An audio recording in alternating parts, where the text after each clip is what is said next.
Buti na lang at tahimik nitong mga nagdaang buwan. Masyadong tahimik, hindi ba? Viva General Del Pilar! Lahat ng tao tinitingala ka. Ikaw ang agila. Yung paborito ni Miyong, yung mayabang. Gagawin mo talaga lahat ng iutos ni Miyong sa iyo?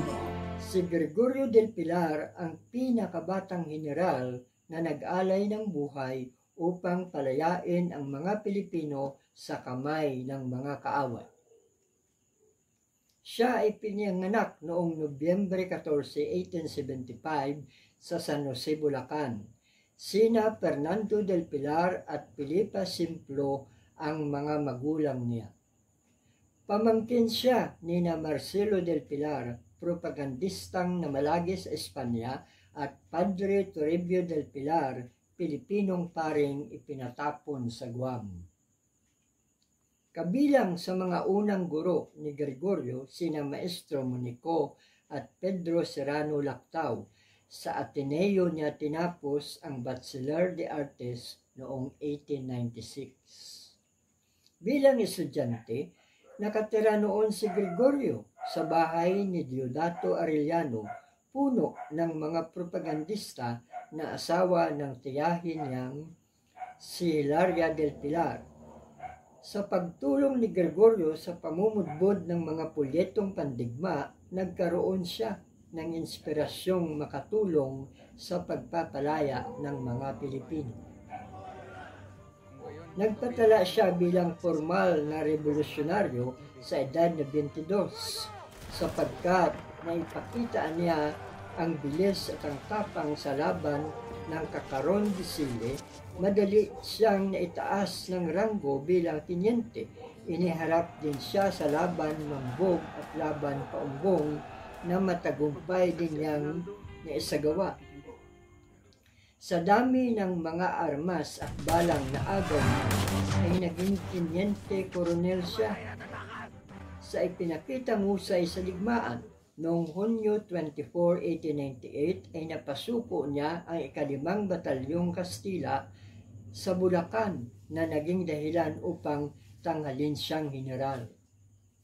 Matapos ang mga Kastila, ang mga Amerikano naman, mapapansin lagi at laging ibinubuhos ni Gregorio ang lahat ng kakayahan kapag nakikipagdigma.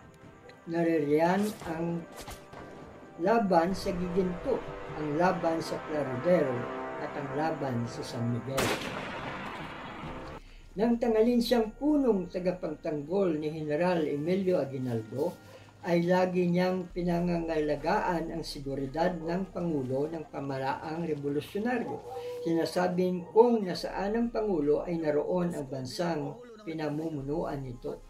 Nang masukol na ng mga Amerikano ang Pampanga, ay mabilis na nagpunta si Aguinaldo sa Nueva Ecija patungong Tarlac. Tapos ay Nueva Vizcaya. Habang papunta sa Cagayan at sa Isabela, pinagsikapan ni Gregoriong bantayan ang pasong tirad sa lalawigang Bulubundukin upang hindi masundan ang presidente. Ang 60 sundalo ni Gregorio ay hindi sapat ng 300 sundalo ni Major Marx, pero nagpakatatag si Gregorio sa pagbabantay sa Lagusan. Sa kasamaang palad, isang espiyang Pilipino ang nagturo sa isang makitid na daan na akyat dito ng mga Amerikanong nakasilip sa kinaroroonan ni Gregorio. Sa isang kisap mata ay bumagsak sa agdang bato ang malamig na bangkay ng batang sundalo.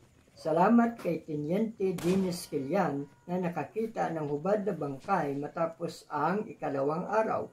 Pinabihisan niya ito, ipinalibing at pinarangalan ng isang lapida na nagsasaad na si Gregorio del Pilar ay dapat tanghalin bilang isang opisyal at isang ginoong dapat na igalang.